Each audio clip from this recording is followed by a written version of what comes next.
prions Allah, le Tout-Puissant, l'Omniscient, le Pardonneur, de pardonner tous nos péchés. La tolérance, l'existence, la coexistence pacifique et est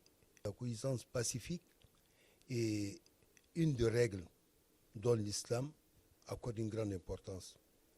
Vous voyez, même avec l'arrivée du prophète Mohammed sallallahu alayhi wa sallam, lorsqu'il a immigré la Mecque pour la Médine, nul n'était vraiment cette tolérance des Médinois, les autochtones qui sont l'Ansar, l'islam n'allait pas propager comme il le faut. Le prophète Mohammed sallallahu alayhi wa sallam a réorganisé la vie civile à Médine, due à la tolérance. Le prophète Mohammed sallallahu alayhi wa sallam était tolérant jusqu'à là où il participait aux invitations des juifs et des chrétiens, qui sont vraiment, à ce temps-là, c'était les deux religions en dehors de l'islam. Et donc cette tolérance, il est dit, on doit l'accepter. Si Allah n'a pas voulu cela, on allait être une seule communauté. Mais Allah nous a fait, qu'il a dit, Ya ayyuhan nas inna khalaqnakum min zakarin wa unsa wa qaba'il wa shu'uba.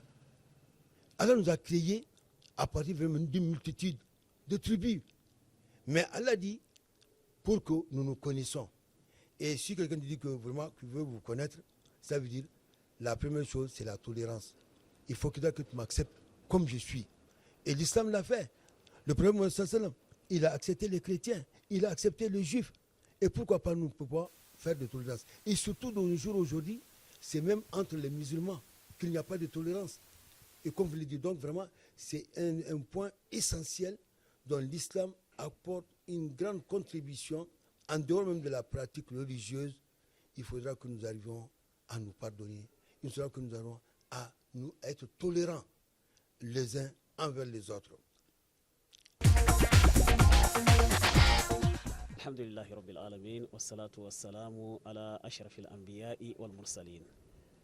La tolérance est une valeur morale, donc une valeur islamique morale, une nécessité sociale et une qualité indispensable pour le bien vivre.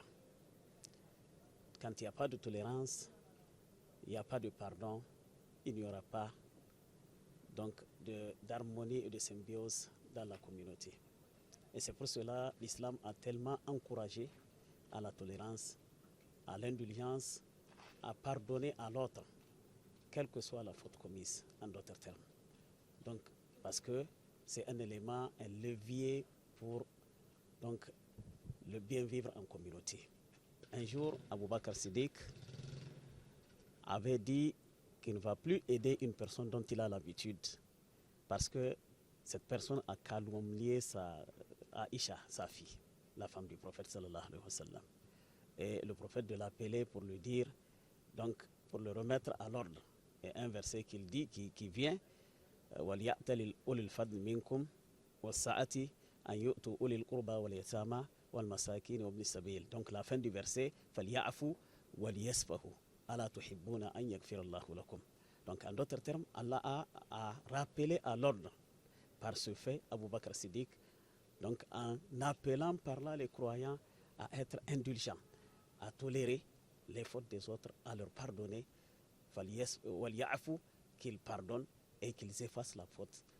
Allah tuhibbouna, ne voulez-vous pas aussi que Allah soit tolérant à votre endroit?